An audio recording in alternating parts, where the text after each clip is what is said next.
Thank you for joining us. I'd like to call this meeting to order. It is 6:09 p.m., August 22nd. I'd like to announce that board member Ella Scholes is teleconferencing under the Ralph M. Brown Act from 1644 North Broadway, Walnut Creek, California, per Government Code 54953B. The agenda has been posted at the stated location for 72 hours prior to this meeting, and the location provides the opportunity for public members to address the board. All votes during this meeting will be roll call votes. I'd also like to announce that our other director, Spencer Brandt, is using AB 2449 in order to teleconference as well. And at this point, I'd like to announce that the meeting is being recorded. Jonathan, may I have a roll call? Dr. Aguilar? Here. Topliff? Here. Brandt? Here. Freeman? Here. Craig? Here. Deschler? Here. Schultz? Here. All right, thank you. Before we begin, we would like to acknowledge the Chumash people who are the traditional custodians of this land. We pay our respects to the Chumash elders, past, present, and future, who call this place Anascoyo, the land that Isla Vista sits upon, their home. We are proud to continue their tradition of coming together and growing as a community. We thank the Chumash community for their stewardship and support, and we look forward to strengthening our ties as we continue our relationship of mutual respect and understanding.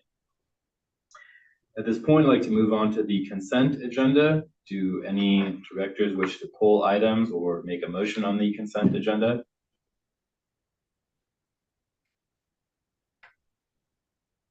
I'll move to approve. All right, we have the motion by Topliff. Is there a second? Second. And the second by Deschler. Is there any public comment on this motion to approve the consent agenda? All right, I see no public comment. I'd like to have a roll call on this motion. Dr. Aguilar? Yes. Dr. Topliff? Yes. Dr. Brandt? Yes. Dr. Freeman? Here. Yes. It's all good. Dr. Craig? Yes. Dr. Deschler? Yes. Dr. Schultz?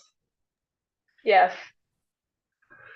All right, thank you very much. That motion passes. Now I'd like to move on to the public comment period. At this time, any member of the public may speak on matters within the subject matter jurisdiction of the board of directors that are not on the agenda. The board will not take action on any item not on the agenda except as provided by law.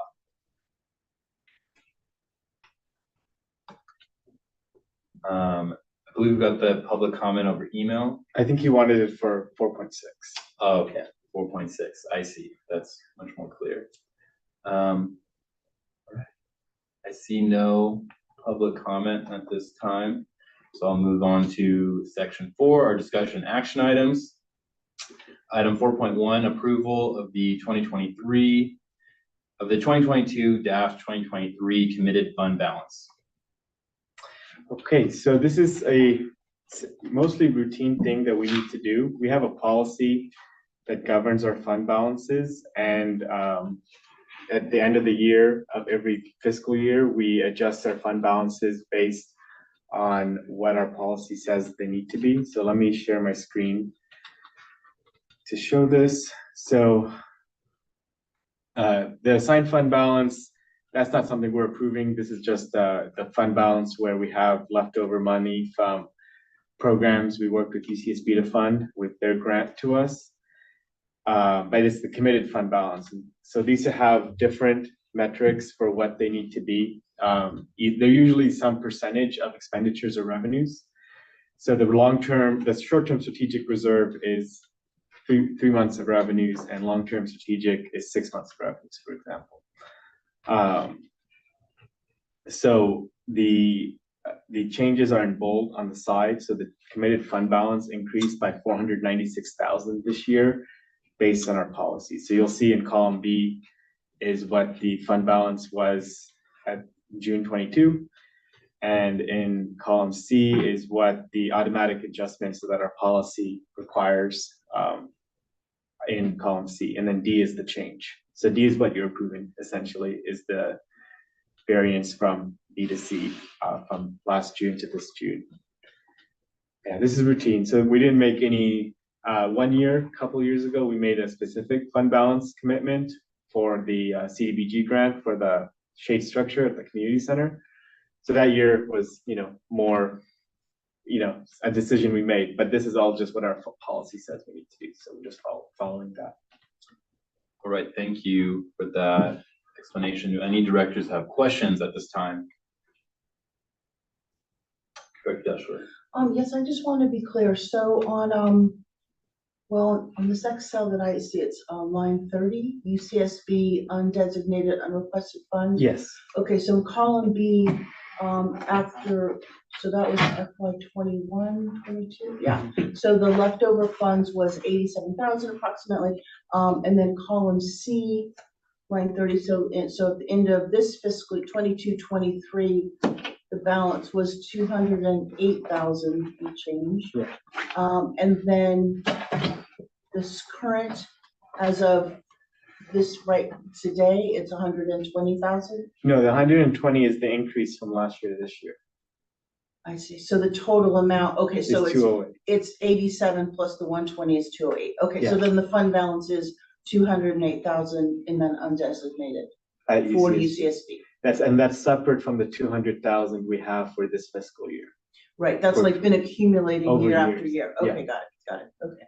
And so that 208,000 is not designated for 22, 20, or 23, 24? It is. It is, okay. Yes. So that's just the ending on June 30th. That's Uh-huh. what we had. And then our new budget this year accounts for spending this entire 208,000. It does, the 23, 24? Yeah. Okay, got it.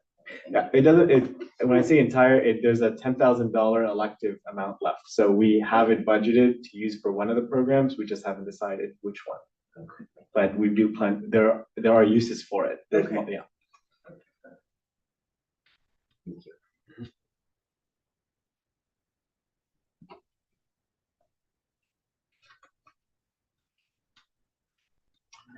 All right, are there any other questions by directors at this time? All right, I see no questions from directors. Now I'd like to ask, is there any public comment or questions on this item? All right, I see no public comment or questions. Do any directors have comments or discussion they'd like to have on this item?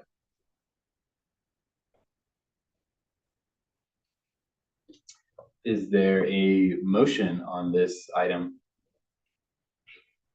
I'll move that we apply our year-end remaining funds into fund balances as detailed on the spreadsheet. I'll second that motion. All right, we have the motion by Director Topliff and the second by Director Craig. Is there any public comment on this motion? All right, I see no public comment on this motion. May I have a roll call vote? Director Aguilar, Yes. Topliff, Yes. Freeman, Yes. Craig, Yes. Grant, Yes. Schulz, Yes. Deshler. Yes, All right, thank you. That motion passes. Now I'd like to move on to item 4.2, budget hearing, consideration of the fiscal year 23-24 district budget. Okay, well, another budget for IVCSD to approve. So I'm going to walk through the budget and just break it down. There are significant changes from June, so I'm just gonna go over it one more time.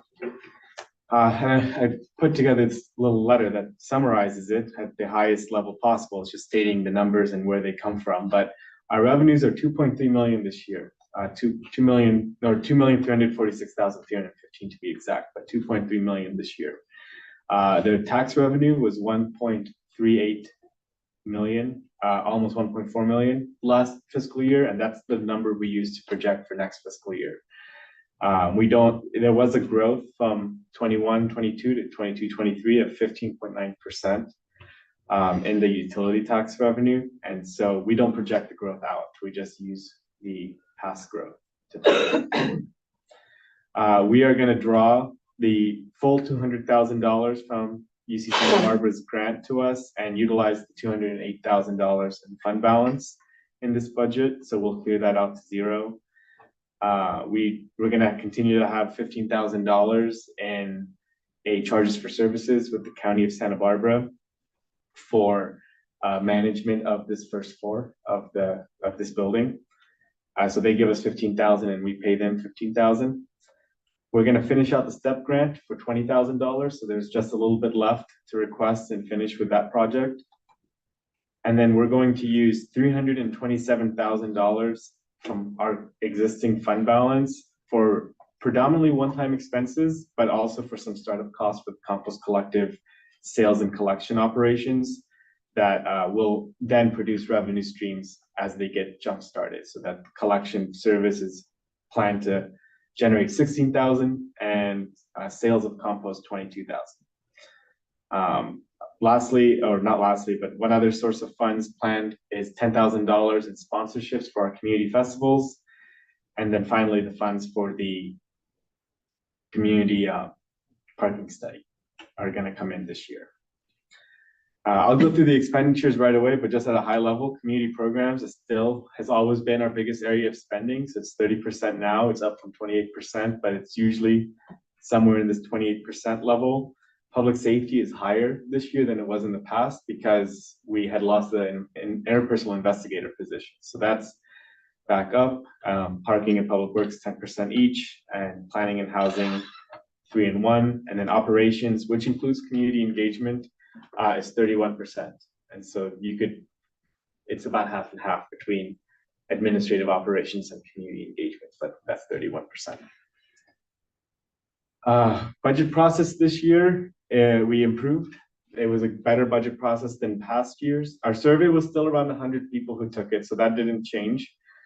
But we had a town hall that had a very high level of attendance in this room in April. So we had casino games and residents with staff and board members playing. And so in the number 3, there's a budget survey report, and that breaks down the survey that people took. And the last couple pages breaks down the feedback given during the town hall. So that was put together by our former intern who's graduated and moved on to a new job, is Sarah Rubin, who put this together. And just again, I already went over I guess I skipped a page and I went straight here. So these are the revenues, and then we'll just go to the operation or to the expenditures. Operations is $732,000.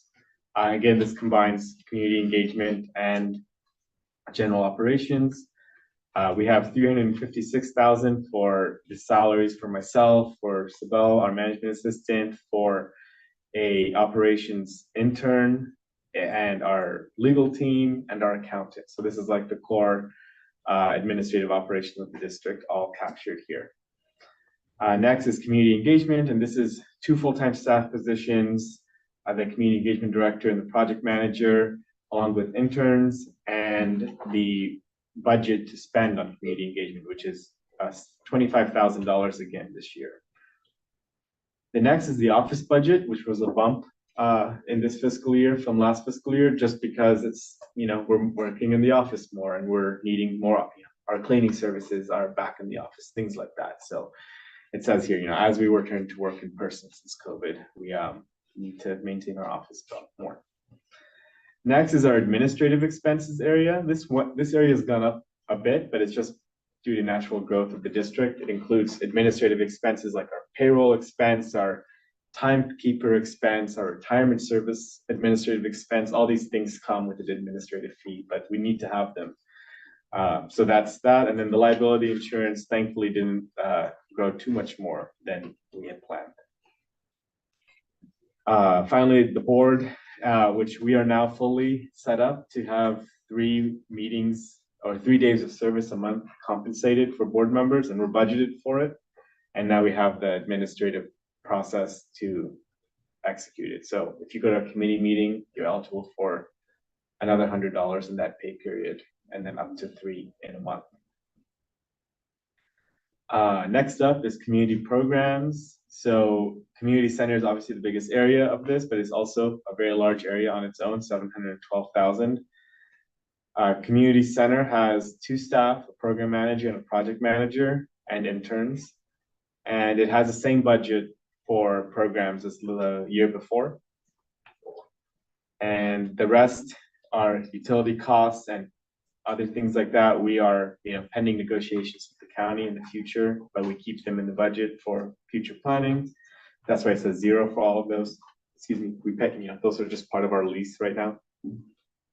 And we have upped the janitorial services by a bit. It's not a major change, just 18,000 to 22,000, just to have more days of cleaning. Again, since we use everything way more now. Special projects is 0. The Survivor Resource Center is staying the same. Program development is 0. The community garden, no change from June. We had just allocated 45,000. It was about 30,000 for operations and 15,000 in one-time costs for the expansion of the garden. I'm going to spend a little more time on the compost collective budget since that is new from the work of our compost committee and our finance committee as well afterwards. So the new compost collective budget includes funding for 2 full-time staff, a program manager and a project manager, so similar to the community spaces area. It has $63,000 now for temporary labor compared to 40,000 or 39,000 before. And this 63,000 is enough labor to manage all the compost piles we currently have at the optimal capacity that AgriTurf will develop for us. And it'll allow us to restart collection services to 140 houses in Isla Vista, and then use those food scraps to process the compost efficiently to then sell. So this is the system that we set up that would be able to capture the most efficiencies for the program and give it a runway to be able to generate revenue. We plan to generate revenue. We've already made small sales, but we've made a sale, and there are plans to restart collection with a fee of around $10 that would cover almost the entire cost of collection. It would about 70% or so of the cost or more. And then with compost sales, we believe we can get to $22,000 in sales this year by having first the throughput of the compost getting produced at a steady state, and also by having a marketing intern that helps get our product to the right shelves to be sold. And so that's where we landed here. It is a large increase to the budget. It's a hope that we'll be able to make these sales and be able to sustain all these houses on the collection, but we know that there's demand. And we know that the numbers we've compiled for revenues, they're pretty modest. So we're not predicting very big numbers right now. 22,000 is just, regular operations. And so that's where we landed with the compost collective. So it is an increase of the full-time position, the project manager, but it was an essential role in maintaining the smooth operation of the pile while the program manager can focus on things like the collection service and the sales to generate revenue for the program. Next up is the housing mediation program has been kept the same from year to year. Public safety, the safety stations, we kept this budget the same. We're still negotiating some key pieces on the price of the CSOs with UCPD and the campus, and with the campus actually. And so we are hoping to get a conclusion on this very soon. So I had a meeting with the budget office this morning, but we're not at a final conclusion yet. Until then, we're just keeping it the same as before. Next up is interpersonal violence investigator, 210,000. That's the new contract we've already approved. And then $3,000 for IV Safe for food and supplies for the year. Next up is the parking study. We have $240,000 here between the study itself and coordinator intern to help with outreach, and the finalizing of the STEP grant is all inclusive, $240,000. And that'll capture about 80 to 90% of the parking study costs. Maybe a little bit will spill over into the next fiscal year, but it should be almost all finished by this one. Next is Ivy Beautiful, and there's a change in Ivy Beautiful as well that the Finance Committee looked at on Monday and is a separate agenda item to discuss today. So we're keeping there's only one full-time staff position in Ivy Beautiful still. And the extra help labor area, we had previously had it at $68,000, and it was too much. We couldn't spend that whole amount in this first year. We ended up using some of that for the move out, and that was a big success this year. What we ended up proposing as a change from June to now in the Ivy Beautiful budget is to reduce the extra help labor budget by about $20,000 and put that 20,000 into the contractual services, and then use Earthcomb for trash pickup and litter removal for 11 months out of the year. And then our staff would focus on other things like overgrown weeds, graffiti, glass, reporting lights that are out, just everything else that we do besides trash. And Jen has attested that there's way more than enough work for us besides trash for our current employees. There's a lot of graffiti abatement work to do, for example. And so this would allow us to actually maximize the use of our dollars instead of having it all budgeted within our labor budget that we can't, it's difficult to spend it all. It would actually be more efficiently spent in our contractual services. And another addition we made to Ivy Beautiful this year as well was the addition of $1,000 a month worth of contractual services for power washing. So that's another thing that we can't do ourselves, and we can do it. It's just very complicated and lots of process involved, but there's companies that do it who figured all that out. And so that's something we didn't have before. We used extra budget in the last fiscal year to do power washing, and it was very successful. And so now that gives us planned monies that we can use every month that we know we have, 10 issues to power wash per month that we can request for. So that's a change there. So there's not really a change to the total dollar amount. Only the power washing is an increase. The Earthcomb trash removal service was absorbed into what was the existing budget for this one. Can we pause? Oh, yeah. What is the 1 month that we're not contracting It's for June through July, which we'll do a separate deal for move out because with Earthcom? yes. Okay, I was like, I thought we were, okay. No. It's just The only that, obvious 1 month that would be that one. and Yeah. I thought we're using them. no. It's just this is like the regular cleanup, Okay. like just I not understand. your day to day. I understand now. Yeah. And then next is infrastructure. We have 0, but we have a large committed fund balance for infrastructure that we could use at any time for opportunities that come up. So we don't have to budget for it in our regular budget. We've got that money already saved for any projects. We used to have to before we had that money. Next up is public art. We upped this budget to 15,000 this year for our new policy and getting that implemented. And then next is we made a dedicated move out budget of 20,000.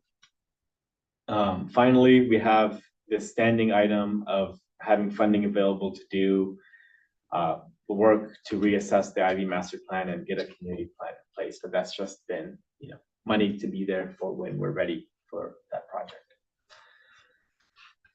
So that's our budget. It's gonna utilize, let me just go into this other tab here just to show you. And then I have some salary projections that the board requested that I can go over right after this as well.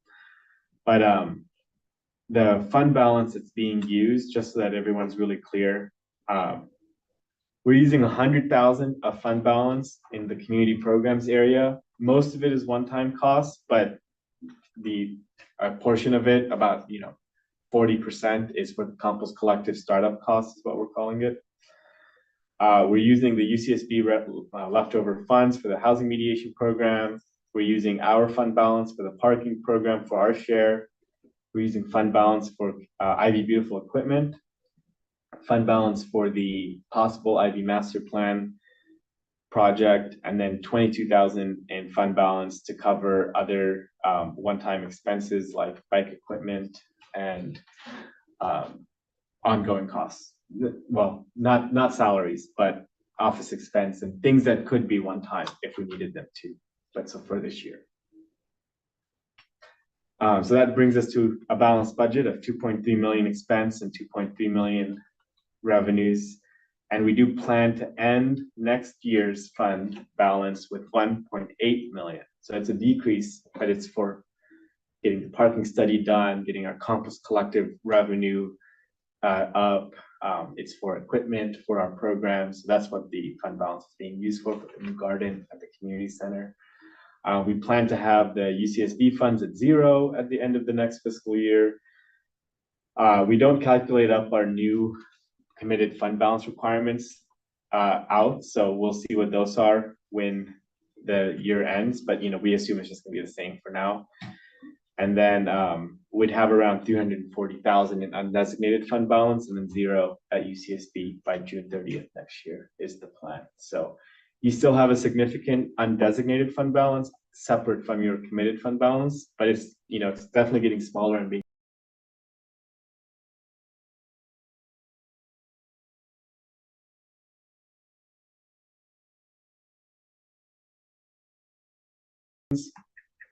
for the board to be informed about this. So here's what the current salaries are for everybody based on their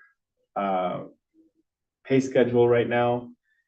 And we did the formula to project salaries out was times 0.37 or times 1.037, which is the inflation factor of this year. We're just going to use the average. We don't know what inflation is going to be. And then times 5 for the 5%. Salaries, they'll grow out to 828,000 if we keep everything the same by the year 26-27.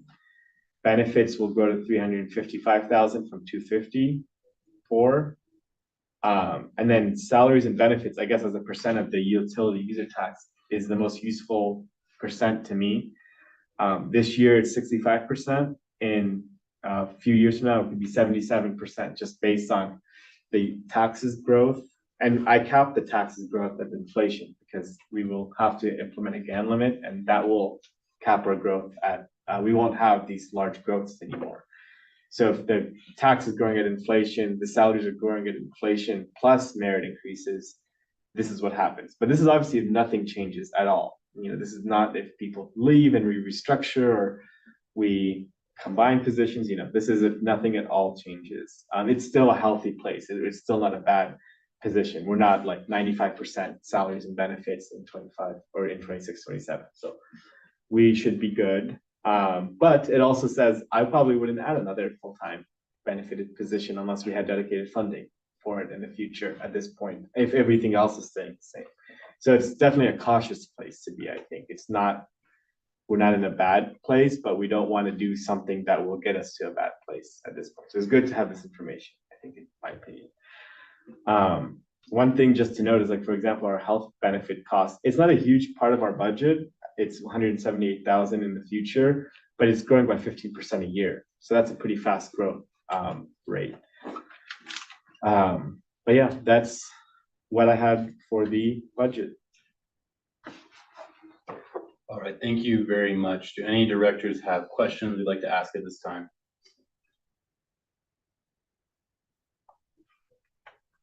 All right, I see no questions, so I'll go to the public. Do any members of the public have questions or comments they'd like to make? Please go ahead. So I noticed today, my bike ride around town, I saw yellow food scrap container, waste containers, marboard. Are those factored into the budget, or is that an independent cost outside of the CSD budget?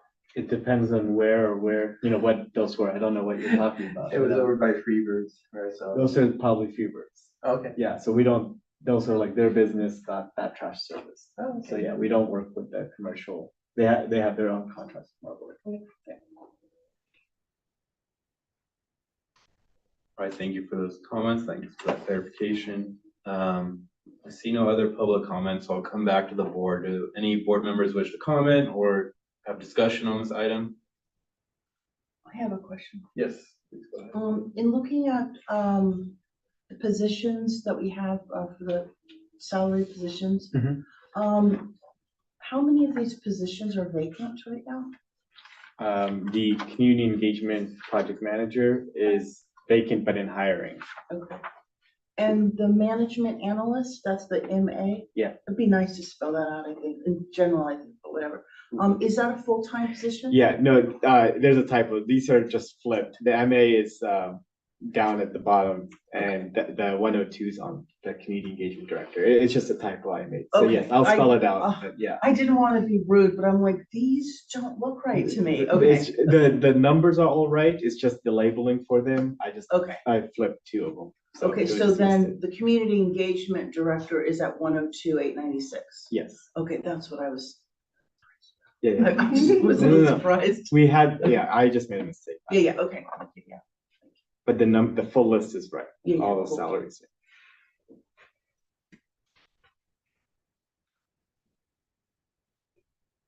Okay, and then the CS project manager is a part-time position, That's a part-time position, yes. 20 hours?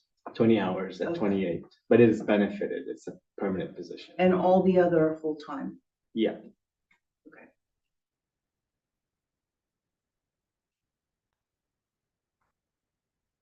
Thank you. Any other directors have questions or comments or discussion they'd like to make? Oh my goodness. Okay, This was a great presentation of the budget. Even I understood. I could follow. I don't know if I'm just getting better at numbers. I don't think that's it. I think that you all just did a really brilliant job presenting and explaining where the funds go and laying out priorities for next year. So I just think this is really well done. I love the comments that you made. I love the presentation. I think it looks really good, and I just want to thank you and your staff, of course, and everyone who's on the finance committee for all their work on this budget. I put this budget letter template together in like 2018, and the board loved it. So we've improved upon it since Yeah, then. that's great. But we've kept it up. Thank you. thank you. Director Brandt, go ahead.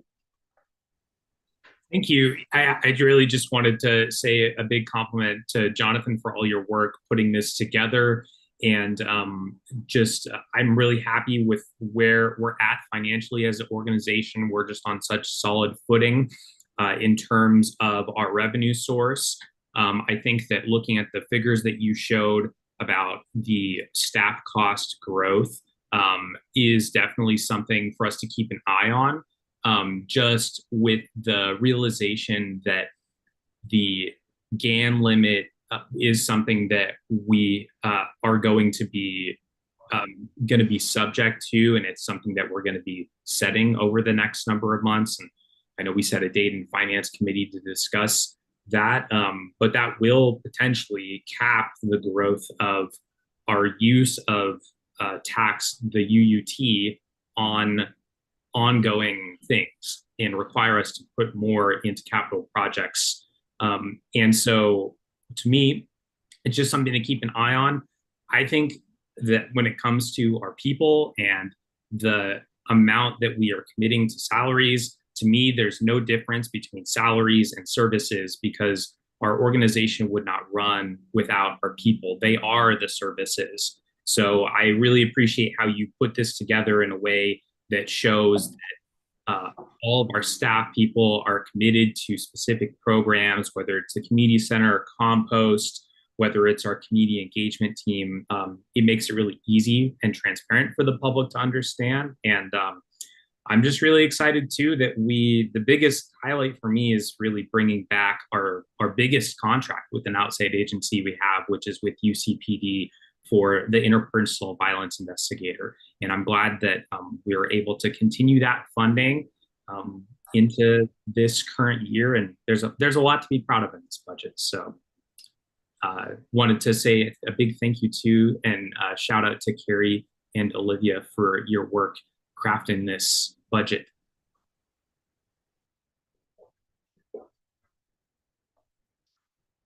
All right, thank you. I'm looking at the salary and benefits projections sheet in your draft, and I just want to clarify. So in line 28, I believe there's total salaries and benefits, and it qualifies part plus full-time permanent employees.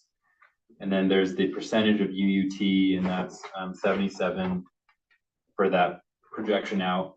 And then there's below the all salaries and benefits, and that's a steeper growth or a steeper number. I think I'm misunderstanding what the difference is. The other one is with our temporary employees, like our interns and things. So that's more discretionary. Like there's turnover in those positions. We can restructure that way more easily than permanent employees. Oh, okay, I understand. We get much more grants for clearly now. that, yeah.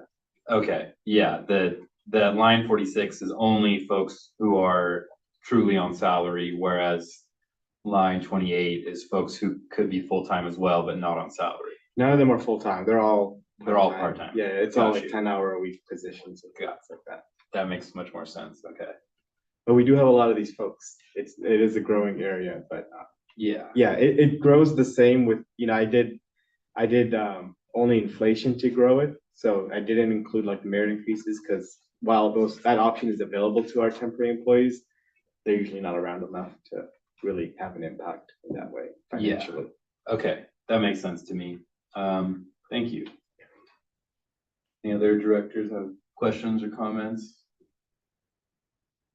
See none. Well, I'll comment and say that I'm really grateful for this particular page of the sheet. I really like to see the projections and looking out in this like percentage of the UUT. Helps me kind of frame just the future and how we all look at that, but also, as was shared, that we value our employees and that our salaries are our services. I think that's a great way to say that in just a short amount of words. We have excellent services here, so I'm glad that we pay in a similar growth. Yeah, I'm really happy with this budget, and thank you for working on this. Thank you to the finance committee for making this legible for all of us. Do I hear or have a motion on this item? I'll move to approve this budget. Okay, the motion by Topliff to approve and the second by Craig. Is there any public comment on this motion? I see no public comment. May I have a roll call vote? Yes. Director Aguilar, Yes. Director Topliff, Yes. Freeman, Yes. Dashler, Yes. Craig, Yes. Brandt, Yes. Schultz. Yes. All right, thank you very much. That motion passes. Next, we'll move on to item 4.3, earth comb regular trash cleanup services. Okay, so I discussed this a bit in the budget, but we'll get into the specifics since we want to approve the invoice and contract on its own. And the contract, we'll just use our standard contract and plug this into the scope of work. But you've seen our standard contract with Earthcomb. So they proposed two plans to us. One was a bigger budget than this one, admittedly. It was 36,000 over 20. We chose to go with this one since it made the most sense for now, and it still results in a pretty big result, which is all streets in a week getting cleaned in Isla Vista. And so it's 4 visits per month and cleaning the entire community 4 times over every month. I think that's a great value for our deal. Andrew approached Jenna about this after the experience we had working with them for move out. And they worked out what could be best for us. And sorry, this is the twice a month. The other one is the 4 times. And so this one also has urgent service requests from Earthcomb too, which were really important. We've had them already this summer where move out happened for them, like I think 80% of people moved out in a certain amount of time. Then it continued and there wasn't the same level of Marburg support, and trash dumping piles started occurring in lots of different streets blocking the sidewalk. So we've even had to use them a couple times to help clear the sidewalk since our last contract ended on a small basis. So it would be good to have that available all year long as well for this large item hauling that Marburg sometimes just doesn't do if it's not in the right configuration. So yeah, like I said, we had a really good experience working with this vendor. We think they can do a great job in cleaning the streets of Isla Vista for a great price. And they work to hire local talent like we saw in the last meeting. And this has always been the goal for the program. We actually when we moved the program in-house, we did so with the intention to have a work experience program brought back into Ivy Beautiful in some way. And so it's pretty great that we were able to do it in 1 year. And thank you to Jenna for making that connection with Earthcomb. And so, yeah, it doesn't, like I said, it doesn't increase the budget. It's just reallocating other funds we had to this specific job. And it's not that our employees can't do a good job on trash cleanup. It's just that Earthcomb would do the best job possible. And they have the training on that. They have the equipment. They have just the organization. Like there is this a surgical removal of the litter from the gutters is how I saw it when I walked around with them. It was very efficient. So yeah, we're recommending approval of this. And like I said, it's for not the month of move out. We'll have a separate deal for that. Thank you. Do any directors have questions at this time? I have a question. Yes. I would be interested to know what other agencies in Isla Vista are involved with trash cleanup in terms of the county, Goleta West. I'm just curious what other agencies are involved in cleanup, because this is unbelievable to me, and it's so impressive. Yeah. To think that IVCSD is taking responsibility for cleaning all of Isla Vista every week. Like, I mean, unbelievable, right? And we're like the little engine that could. So I'm just curious, like, what other entities in the in this area do something similar, if anything? So there's Adopt a Block at IVRPD, which is funded by Goleta West Sanitary District. And then there's the Goleta West Sanitary District who has their, I don't know what it's called, but that truck that has the brushes on it that drives around. The Street sweeper. I should know that. So they have that, but the street sweeper doesn't really get into the gutters because there's no parking program in Isla Vista. So the cars are parked there all the time. You can walk down any street and you see heavy buildup of junk and leaves and mud and everything you can think of in those gutters. So the street sweeper gets what's in the middle. And I met with the general manager of Goleta West Sanitary District about a week ago. We had coffee, and he did tell me that there's one employee who's assigned to do IV. So he's there. They have multiple employees for Goleta West Sanitary District. One of them is assigned to IV. So he drives around, and I don't know what his frequency is. He's going to get me that information. But he tries his best when he can to, if he sees something, he'll like get out of the car and sweep it into the middle of the street and then try to drive over it. I think there's a better way to do it. We're like involved in some way, and we're going ahead and like getting the things ourselves into the middle of the street instead of them. So that's a partnership we want to work on. So that's that's part of the reason why we met, was so that I can see how we can integrate our program with theirs, because I mean that's what people pay taxes to do, is for Goleta West Sanitary District to do it, but it's just not possible in Isla Vista. Adopt a Block is a volunteer program run by IVRPD, but it's volunteer based only as far as I know. Right? So they have volunteer opportunities multiple times a week. I think it's 2, maybe it's 3. I don't know.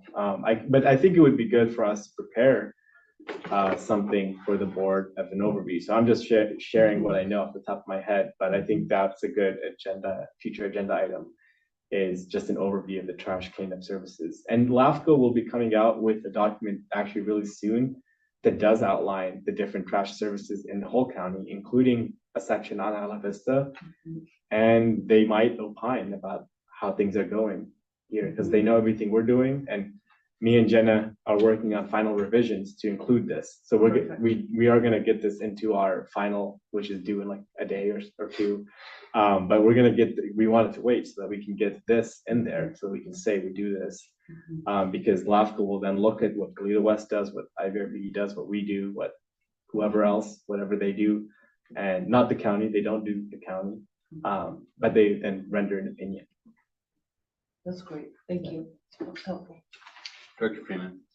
One funny detail I just learned, which isn't exactly trash service, but is related to this morass. I was walking from my apartment and I ran into somebody from the mosquito vector abatement district who had a truck there. And because it's like, Adopt a Block gets all the physical debris and objects, but they don't like clean the oil and biologics and everything that end up getting into the curb and gutter areas, because that's what the street sweepers would normally do.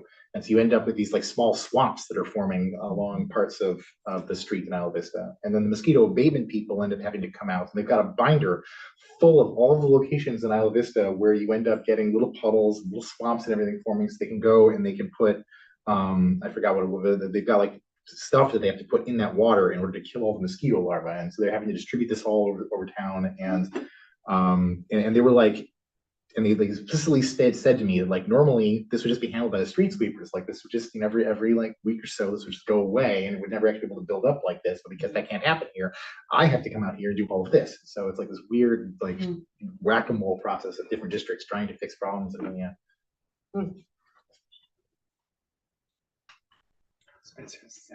Director Brandt.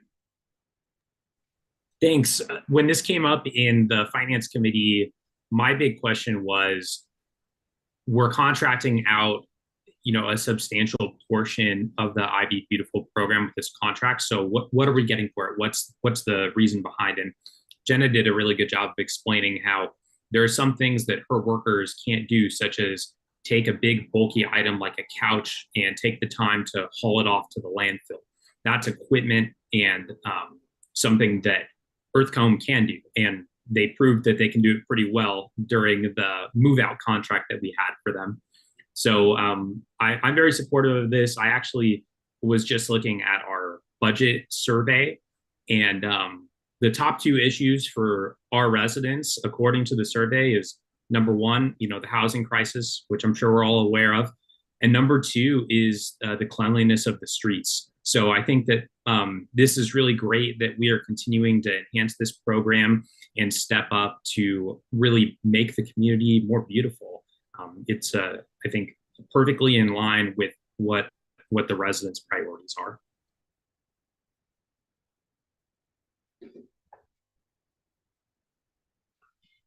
All right, thank you. Do any other directors have questions at this time? I see no direct questions, so I'll go to public comments. Is there any public comment? Yes, please. So I'm gonna sound biased here because Andrew is a close personal friend of mine. And I'm kind of like his sort of go-to chemical expert if they ever run into any chemical waste of any kind. He calls me, he knows he can call me up and say, hey, Henry, what can you make of this? So I always give him ideas on disposal or removal and disposal. With that said, you know, then we go into the next dimension of problems, which is what Director Freeman brought up, and that's, I was doing some recon and surveying of that issue that you were discussing about the mosquitoes and county vector control. I think that one of the, you know, the reason Adopt a Block doesn't pick that up is because it is technically biological pathogenic waste. So this is why they don't touch that. And I personally don't like to unless I got the right PPE and chemicals and everything. Maybe one of the things that could be done with Earthcomb is to distribute some of the chemical that vector control uses to diminish or destroy mosquito larvae. And they could, you know, if they see this standing puddle situation, they can put that in there. It's actually a relatively safe chemical to humans. It's not really bad. But that problem with in the area of Director Freeman's location, we discussed about this. IDRPD, with the work that they're doing at Greek Park, they're incorporating using that water into irrigation for the park itself. So that's something you guys may want to talk to IDRPD about. You know, what the plan is on that. I have traced the source of it, and there's 3 lines in general. There's one that comes from the roof drain at the Aladdin Apartments at the end of Segovia. And then there's 2 from sump pumps because they do have a subterranean garage. So those are 2-inch lines that pump water onto the street whenever there's any water down there. And the one from the roof. You're always going to have a water trickle from that property there based on the design of it. How that is occurring, or if that's allowed to occur, I have no clue. 36 years of living here, but it can be mitigated. It can be fixed. It can be corrected. But, going back to my original thing with Andrew and Earthcomb, great organization to have involved with IVCSD in the community. He does a great job. We've worked together on some cleanups out in encampments out in the Goleta area. And he's just a good person, and his organization is a great asset to the CSD. I think Jenna definitely did a great job of bringing him on board. I highly appreciate that. And like I said, I may sound biased because I'm a friend, but hey, a lot of you are my friends too. So if I said anything favorable, you could say it's biased, or you could say it's truthful. So it's a good program. He's got a good program going. Thank you for those comments. Are there any other public comments at this time? Seeing none, I'll come back to the board for board commentary. Director Freeman. So I just want to clarify that I was not bringing that up in order to state that adopted block was being deficient in not cleaning the oils and biologics. Merely that was another ramification of our inability to have Goleta West Sanitary do the street sweeping. And also that I would not personally be supportive of trying to whack-a-mole the process one level deeper by trying to supplant the mosquito vector district by trying to do their job, as opposed to trying to fix somewhere upstream. I was just like bringing up like there's more complexity here of like interesting interplay between the districts and who's paying for trying to get something done. But yeah. Thank you for that. Well, I'll jump in with some comments I have. So first of all, I'm very supportive of this motion, of this contract. I really am proud of the work that Earthcomb did. I've been high praise before, so I won't use too many words, but when I'm looking in the work order details, there's a few things that jump out to me that make me really happy. In most cases, our urgent work orders are fulfilled within 24 hours. That's a huge service improvement for residents here in Isla Vista. And hopefully we can get other parts of our profile to be in that same level. So I'm really happy to see that. Also, the fact that our staff can contact Earthcomb in a variety of ways, email, text, or phone call, that's incredibly helpful. Something I'm really happy to see, that we can have an organic relationship with our contractor and get things done.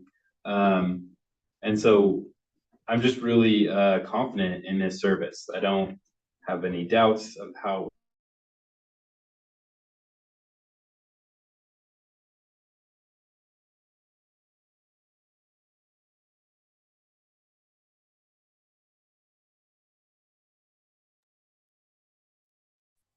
can precipitation and runoff and sediment flow and all these things that affect the ocean.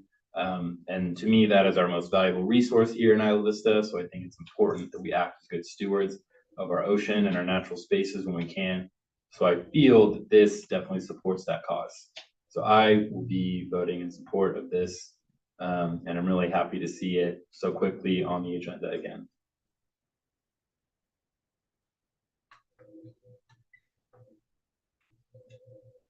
Are there any other comments, or do I have a motion on this item?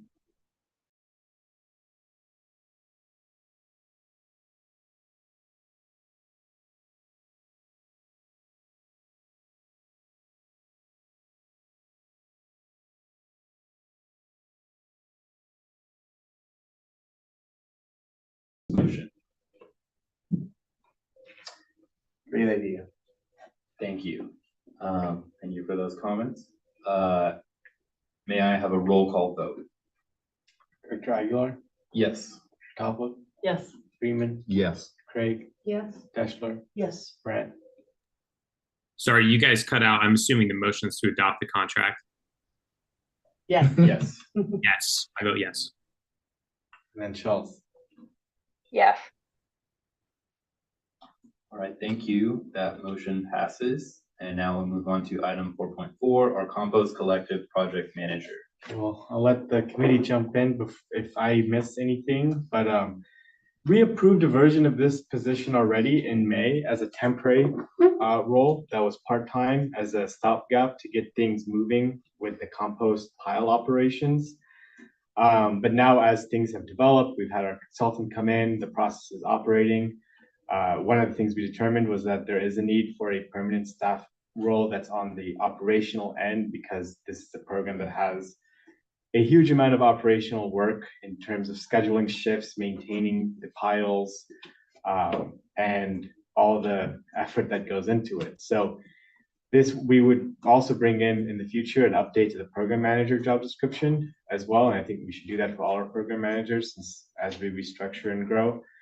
But this position takes on, like the community spaces one does, takes on that, 20-hour, half the week, work week, operational work off the plate of our program manager, so that she could focus on the program development and the sales and the partnerships that get us revenue for the program.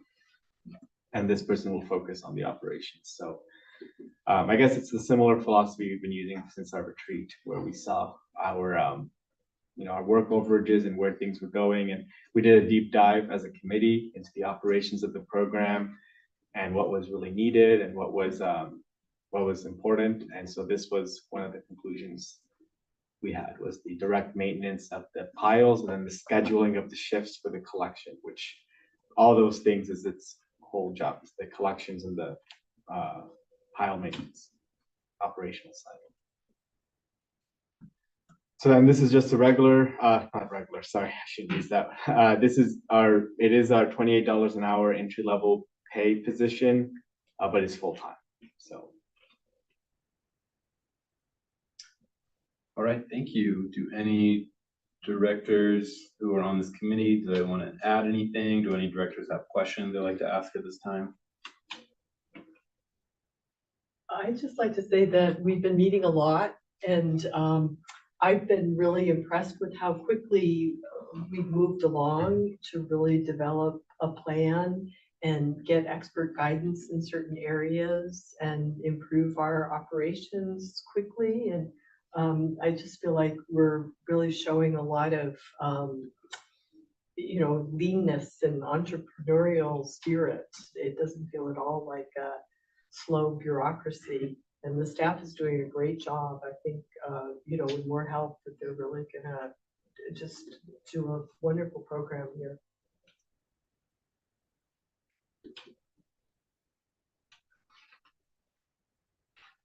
All right, thank you. See no other hands. Okay, yeah, okay. No other hands, so I'll go to public comment. Is there any public comment on this item? Yes. Compost Collective is a great program. I've been supportive of it all along. As someone who helps maintain an organic garden in their apartment, we create our own compost and we use it. And on a community-wide scale, I think that it's definitely beneficiary. It's definitely beneficial to the community to have such a program. The entrepreneurial aspects of it, that can always grow. That's going to take work. And I think the new position that's available will probably engage in that, reaching out to potential customers for the compost. One potential customer that immediately comes to mind is Island Seed and Feed. Check with those guys, because you have an old IV resident working there, Iris, old friend, and Island Seed and Feed would definitely benefit from this program as well, from IV. So it's a great program. I support Carly and all the positions on that, and I think it's great for the community.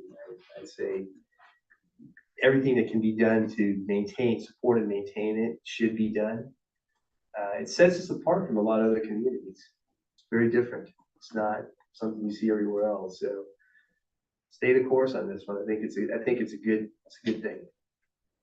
We are on it with Island Seed and Feed. I think they are asking to sell our product. Yeah. So, I was just talking to them on Saturday.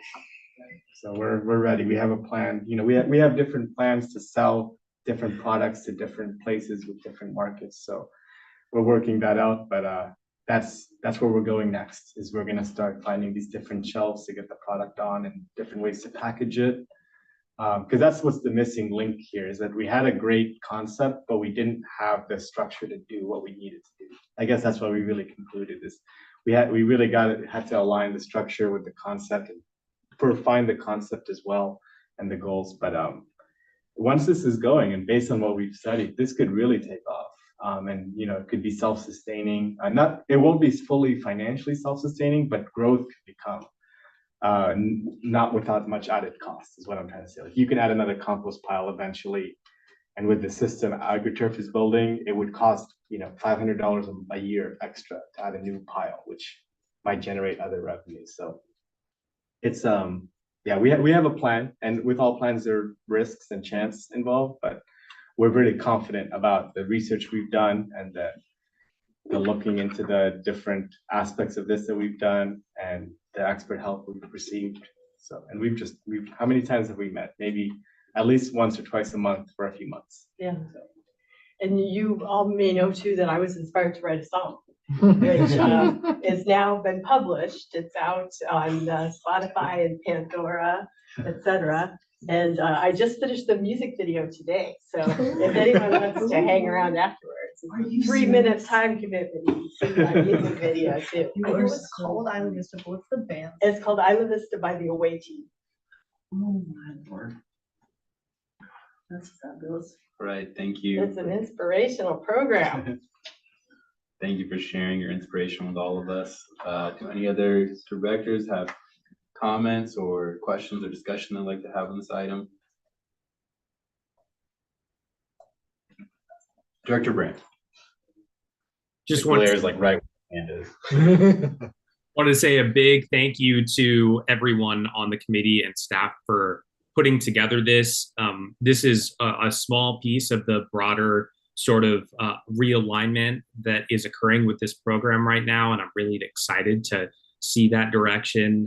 What Jonathan just said is key, that we can get to a place, we hope, where we can be able to draw in more revenue from this program so that it can have a more sustained growth. And I'm very supportive of us making this investment to try and make that happen, because this is right where our community values are, trying to cut down on our carbon emissions, much of which do come from waste. So I'm really excited, and just a big thank you to everyone, because I know that I think we all were in the same place when we had that presentation in either February or March, where we were like, oh, wow, this issue is very complicated. So thank you for really hunkering down and getting into the weeds to bring this to us.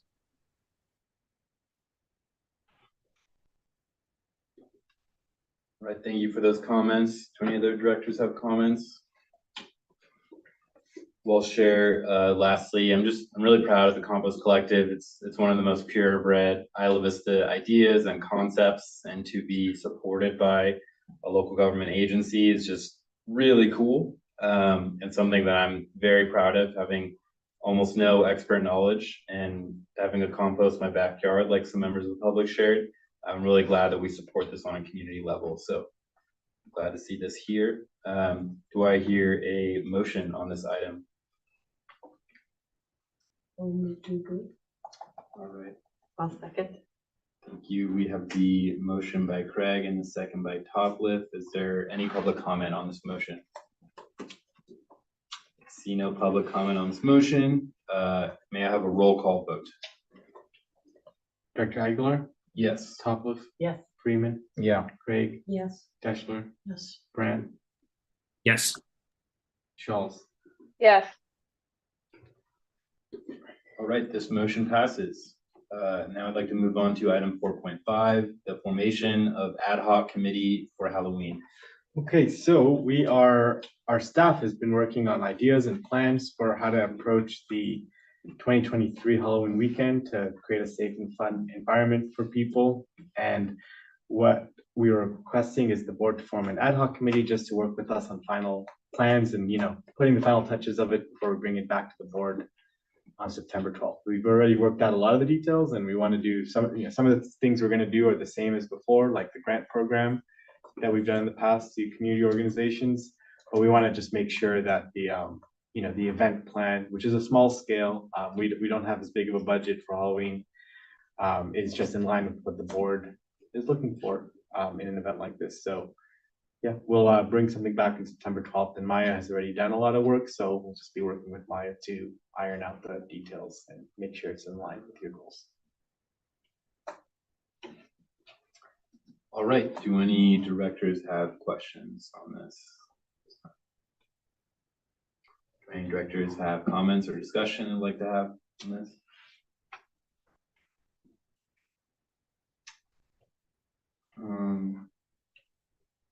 Okay, do any members of the public have comments or questions they'd like to have on this committee formation? Yes, please. Well, you know, one of the things that, so again, IVRPD is doing their Halloween thing. I would say that if you do form an ad hoc committee, kind of consult with them as well, you know, what they're doing, so that you may be able to co-join forces on something and try to get something accomplished together, because they are working on, you know, yet another one of those city productions, which are, you've seen them, they're amazing. And I think it'd be a great, you know, just unifying forces together, and you know, just reach out to them. They're very approachable, and they're looking forward to getting things together for Halloween. So Well, we're already done on that. We're gonna be doing Day of the Dead as a partnership together on November 1st or 2nd. And they're doing their event Monday and Tuesday, and we're focusing on the weekend, which is just, you know, we're gonna focus on different parts of the Halloween that happens in Isla Vista. So Halloween is on Tuesday this year, and so I think IVRP's event is Monday, Tuesday, and we were looking at Friday, Saturday. And I didn't know they were using lucidity again. I heard that they were not gonna try to be at all as spectacular as last year, but that It's- sounds pretty spectacular. I think that they're gonna have some sort of contracting by them. It's not gonna be as full scale, you That know. was pretty awesome. But I missed the last meeting. I had a bunch of other different meetings I had to go to, and I was like, oh. But they're gonna do pretty much something of a scale, something like that. But it might not completely involve the city. You know, they may use some elements of it though. But regardless, it's gonna be pretty cool. I think Yeah. you know, I don't know, man. Last year that was over the top. So that's kind of that was a great Halloween thing that they had at the park here, so it was great. And I don't, that's a tough act to follow, you know, a year later, so. But yeah, it'll be cool. All right, Director Schultz. Sorry, I had a question. My hand didn't go up fast enough. Please. Isn't Halloween, couldn't it technically be considered a festival? Couldn't we just reconvene the festival committee to discuss it for a month? Or does it have to be a separate committee? Technically, it should be a separate one, since the other one had a specific mission and it ended. It was an ad hoc committee, since it's not a standing mission. Like, it had a goal, it did its goal, it ended. So this is it could be the same people, yeah, but it should just be a separate committee. Okay, thank you. Director Brandt. Well, I was going to propose that it be the same people if the same people are still interested in serving, just since you all have the more expertise from going through this process earlier in the year.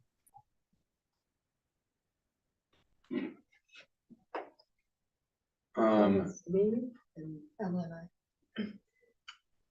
Okay, yeah. As a comment, I would definitely support those folks being on our ad hoc committee. With this item, it says board will consider, but we're just approving the fact that we have one, or do I also? We need a motion to form it. Yeah, it's Form a it. new committee. Got you. Yeah, and then you can appoint. Can I do it this meeting? You could just announce it right now. Okay. Well, I definitely support that we form this ad hoc committee to work with staff.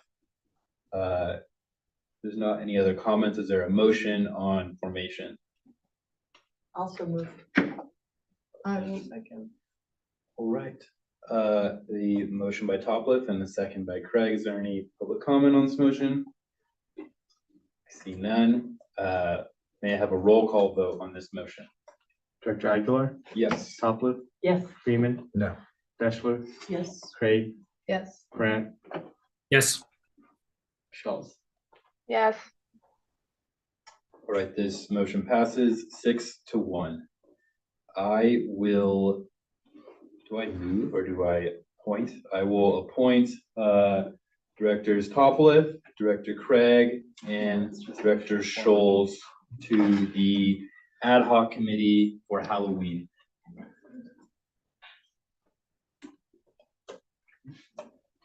Well, we'll meet soon, and I promise not as much work as the last one. Thank you. All right, thank you all. Now let's move on to item 4.6, the general council agreement. This is the one we have the public comment for, if you want me to do it now. Yes, please read that comment. Okay. This is from Peter Neuschel. So it says, why is the Community Services District continuing to hire a Riverside law firm to perform general counsel legal services? Ross Trindle billed his travel and meals at Brophy's to the CSD. Hiring an out-of-town lawyer adds to the cost of the general counsel. Hire an attorney who lives here and put our tax dollars back into the local economy.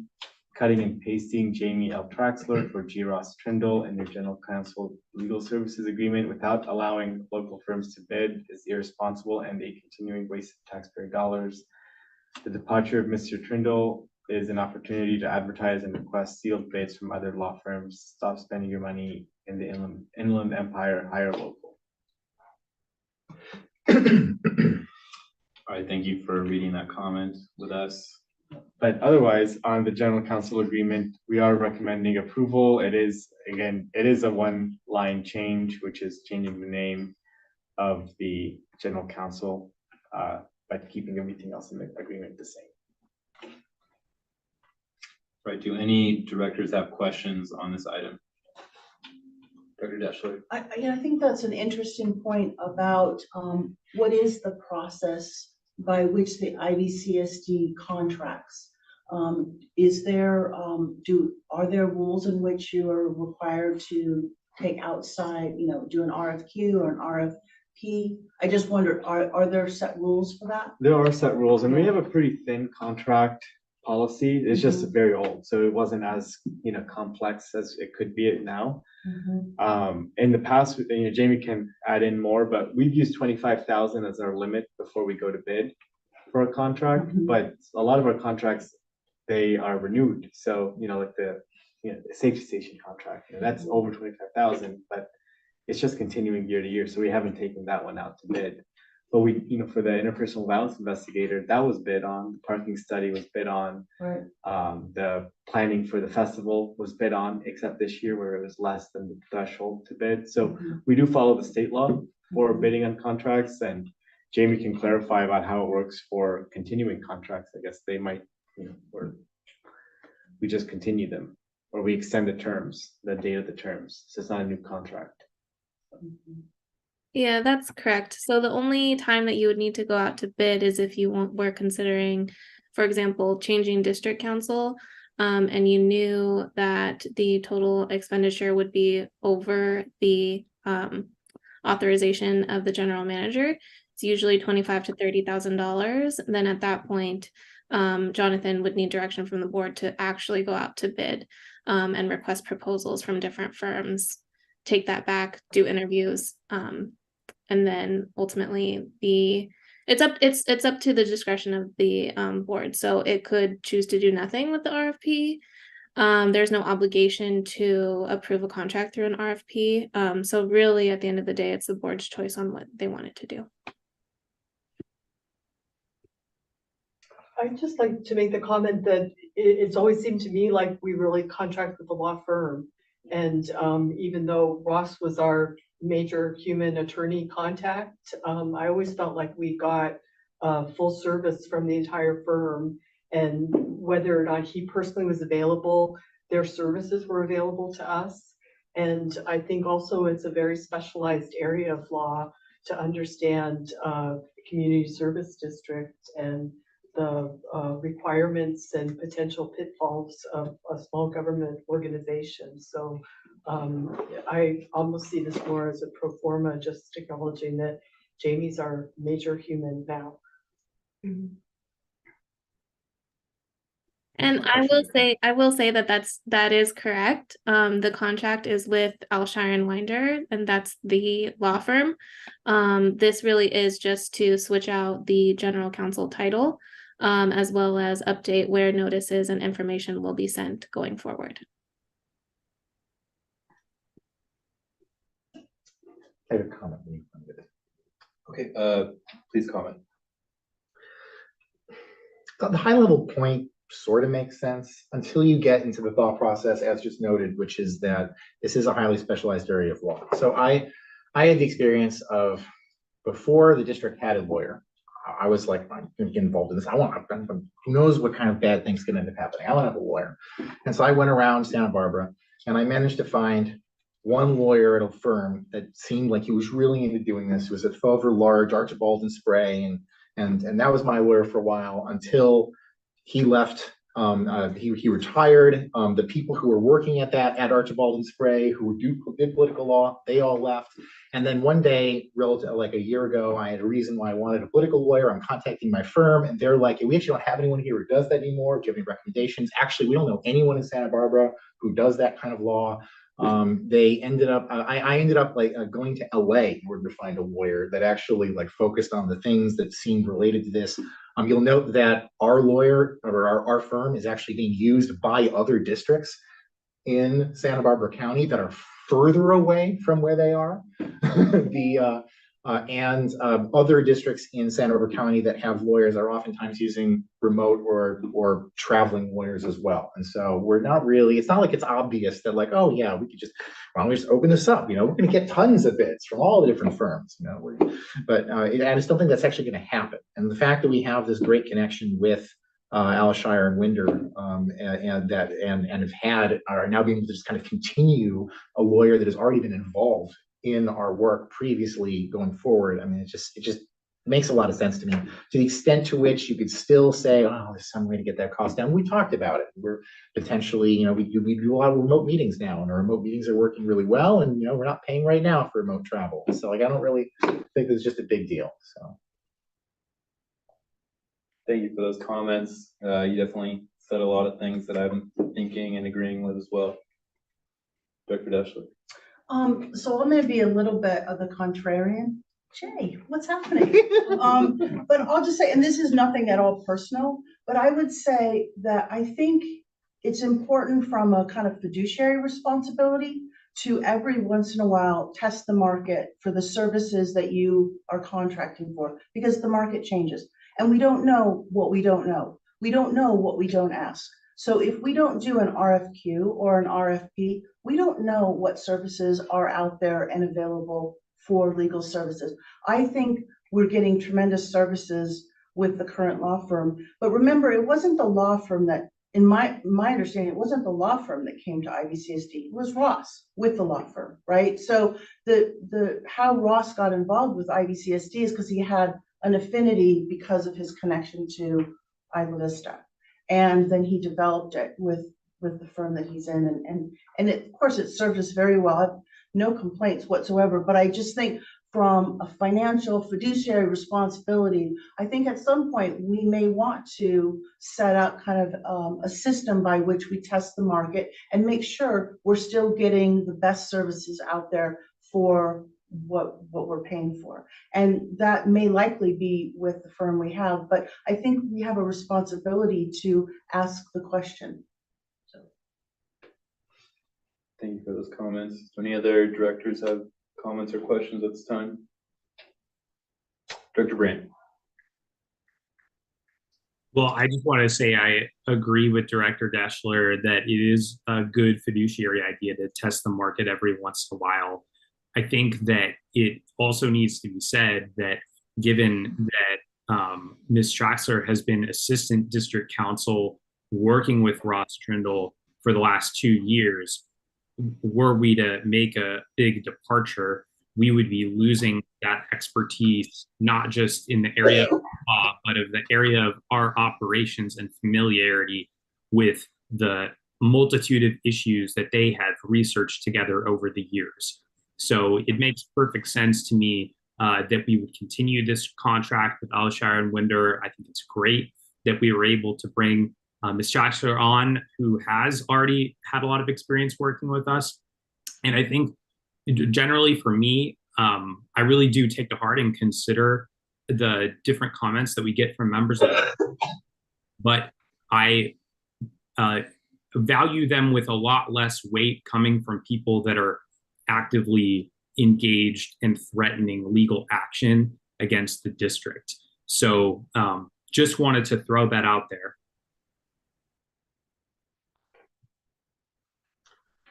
Thank you for those comments. Seeing no current board comments, I may have another comment, because I can't let Spencer have the last word. there's gonna be more words in a moment, so I'm gonna open this item to public comment and questions.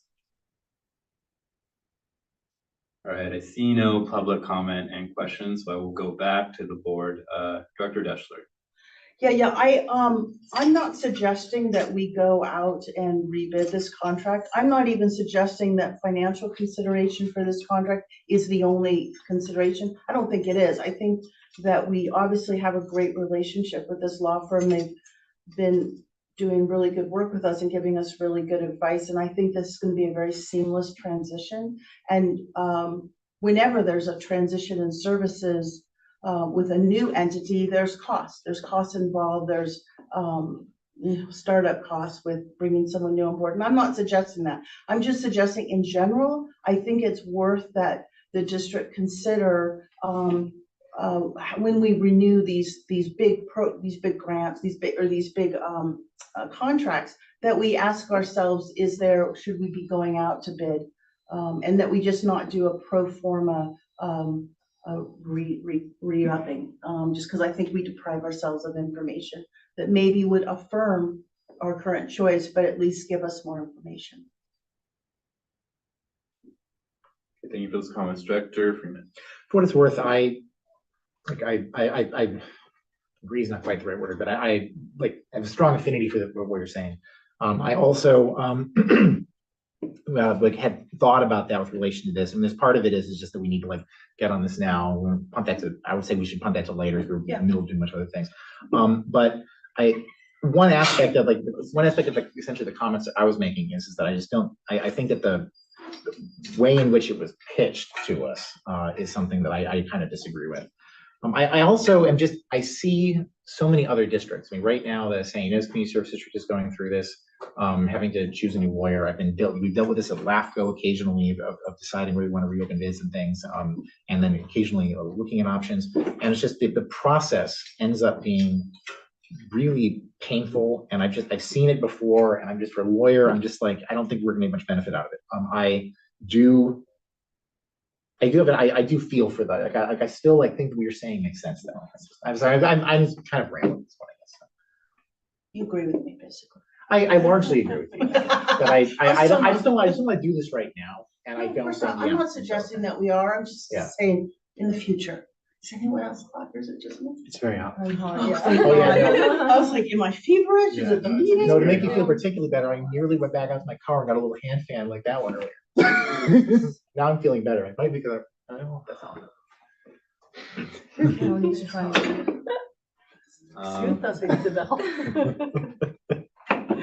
Okay, well, thank you all for that discussion and comments.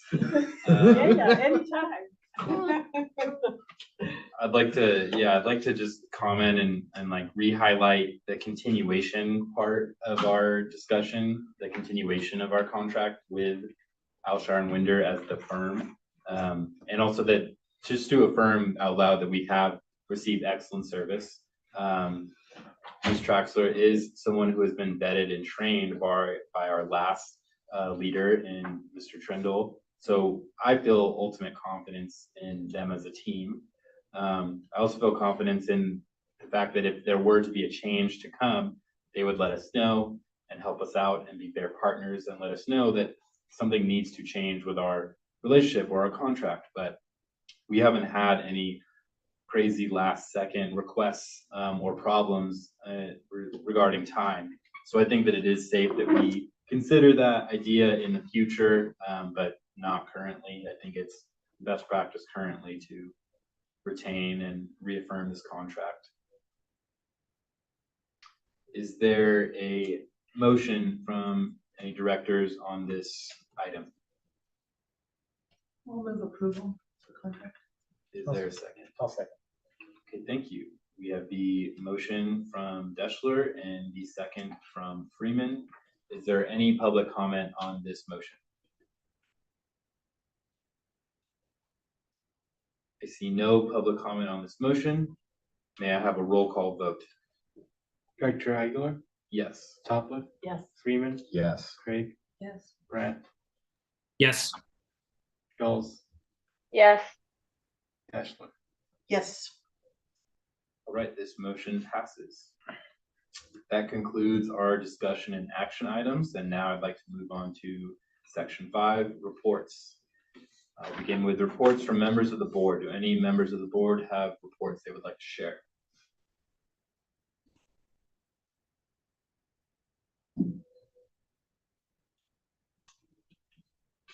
All right, I don't see any reports. I don't think I have any interesting reports to share either. Director Brandt. Was just going to say a big thank you to staff for pushing out the information about the emergency related to the hurricane. I know that all came together on like a Friday afternoon, so really appreciate getting that information out to our residents.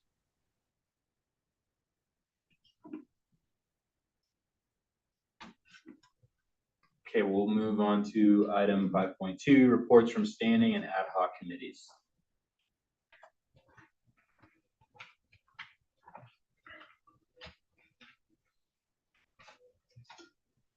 Boy, it's cold in here. Are you serious? Oh, it is. The AC just turned on. We are right under the AC, Okay, so I need now, to yeah.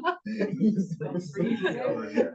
I'm now feeling simultaneously both too hot and too cold. Scoot into that one, you'll be underneath that. Okay. I just noticed the temperature drop too. Oh, yeah, it's really nice. Perfect in the middle.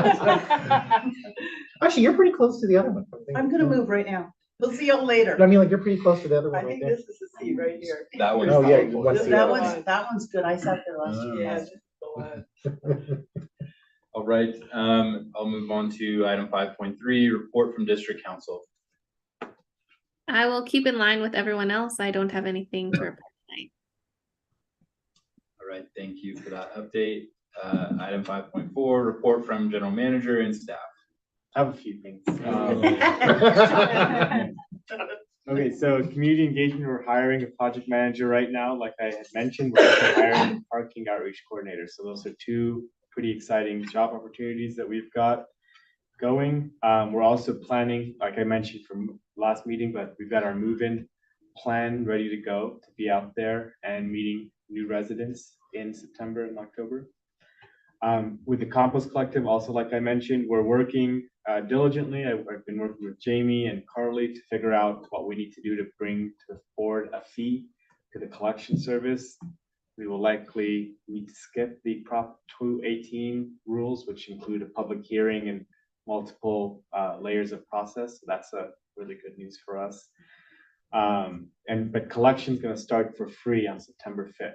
It's more of a marketing push and generating re-interest into the program before we'll communicate a fee will be coming soon. But it's just more about get people, first few months or something like that. Jenna has been working hard on finding us the shed space that's in the board goals. We toured a place today on the 6-8 block of Isla Vista, so we will hope to bring a deal to the board at the next board meeting. So we're looking forward to that. I've been continuing my meetings with UCPD and IVRPD to get the safety stations started up again. They went well with IVRPD. We're meeting tomorrow with we're meeting Thursday with associated students who want to have a similar program running at the same time at the same location. And yeah, the UCPD is going to start with 2 stations in fall quarter, and then the third is in winter. So while we do have approval for the third physical, like the location, we still need to wait till the staffing ramps up for the station to be staffed. I don't have any update on the investigator, but I know that she started maybe yesterday, I think the 21st. Yes, so we are now fully activated there. With the community center room, we made a hire for our project manager, and it's our first intern to get hired up. So she applied, she graduated, applied for the open position, and she was hired. So that was exciting. You see the mural behind me that you approved at the last meeting. and there'll be one at the wall right there.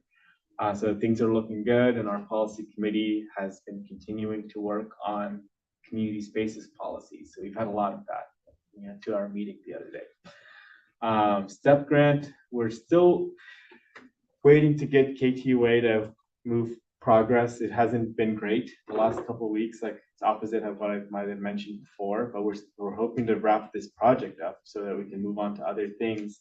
What's unfortunate is that it's August 22nd and there's a deadline on September 8th to apply to the state for funding STEP projects.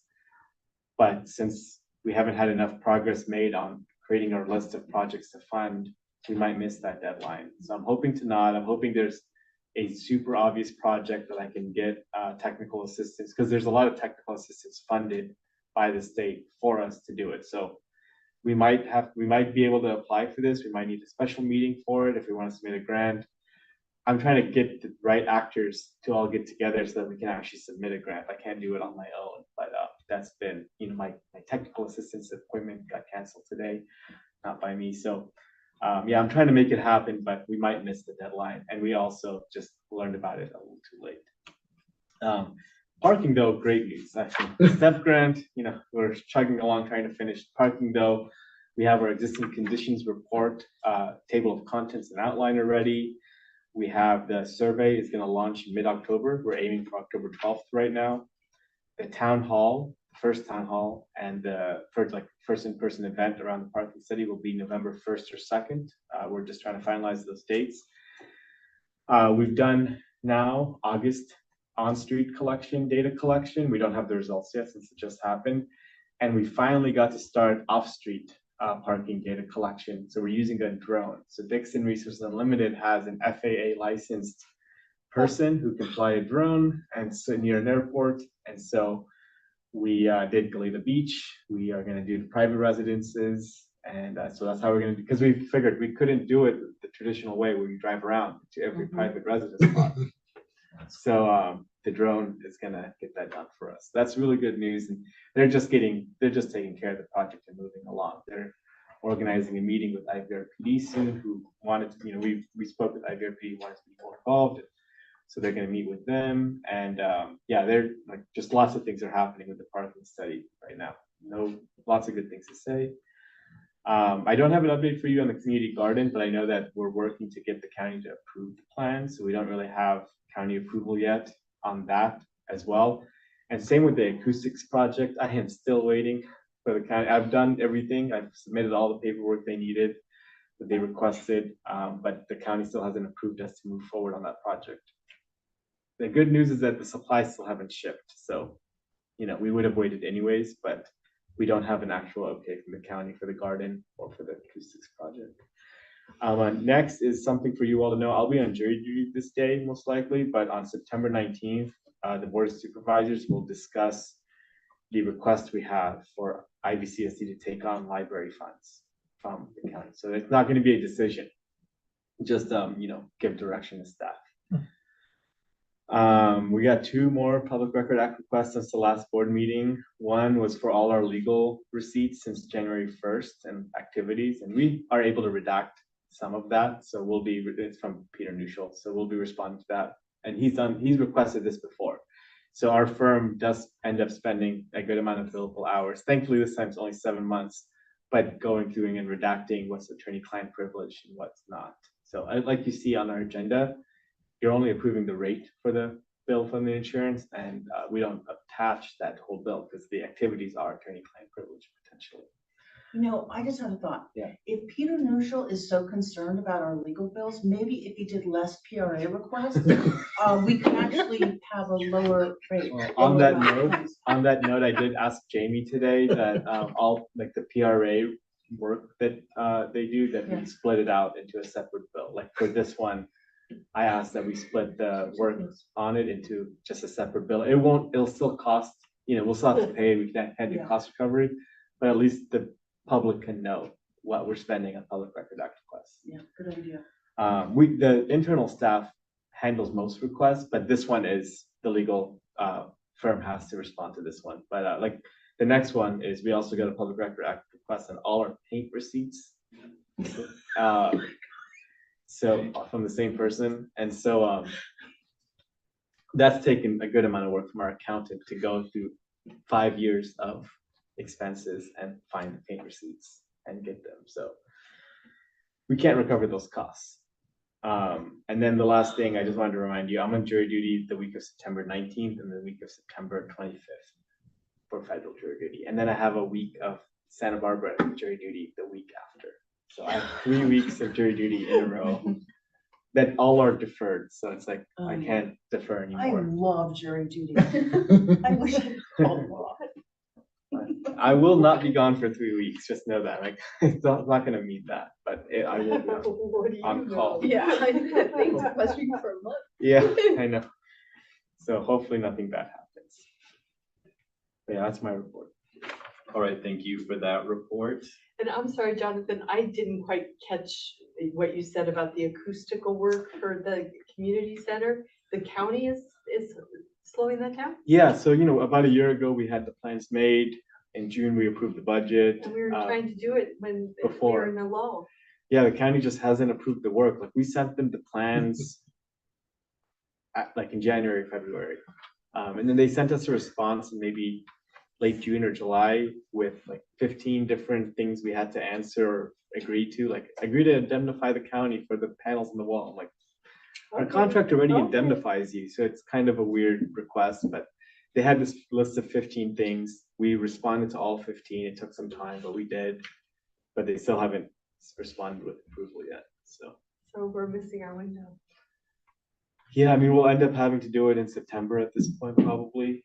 But like I said, we're also waiting on the supplies. Like, we purchased the supplies in June, and supply chain issues, we haven't gotten them yet. But it's a unfortunate situation to be in, for sure.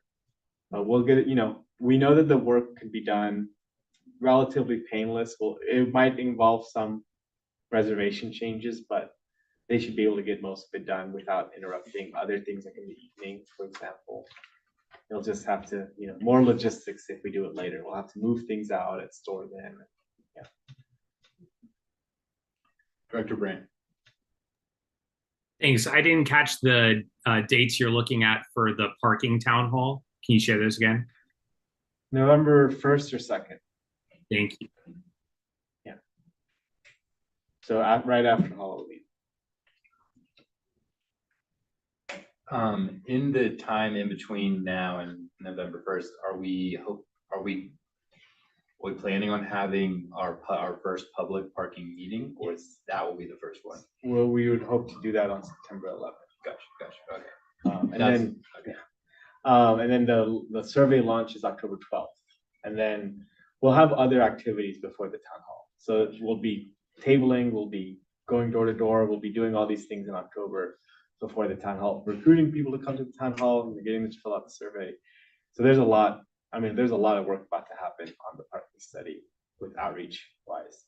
And so that 11th, that week, that's before your jury duty request? Yes. Okay.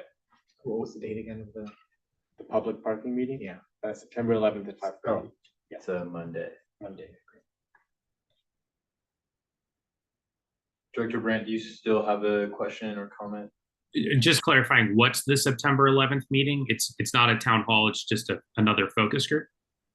It's the board's committee on parking that is to receive reports from the consultant on just the work that's being done, so the public can know, instead of at the board. Yeah, at that meeting, they'll reveal the data that's been out so far and what's been done, so there'll be a lot of information for people to engage with. All right, thank you for that report and answering our tedious questions and That's the point. helping us out. So I'll move on to section 6, future meeting dates and future agenda items. We heard earlier, I think Director Delstra, you mentioned wanting to know more about the breakdown of trash services as a possible future agenda item. Sounds like that's not for you. Yeah. Is there any other? Well, we're gonna get that information in the LAFCO report, right? Yeah, I think we can just bring the off the report and then Yeah. we can discuss that. If there's anything else we need. Perfect. Are there any other topics or future agenda items directors would like to add to our growing list?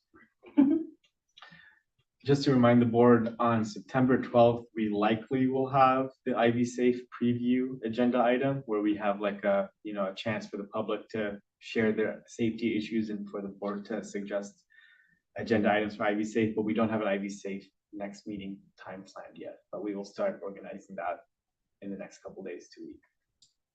So it'll be in late September or late October. Thank you. That's a very important update.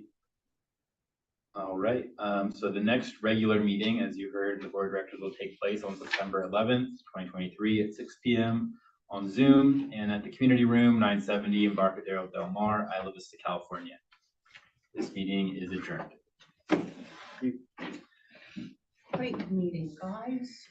It was a good one. Bye, everyone. Shoot.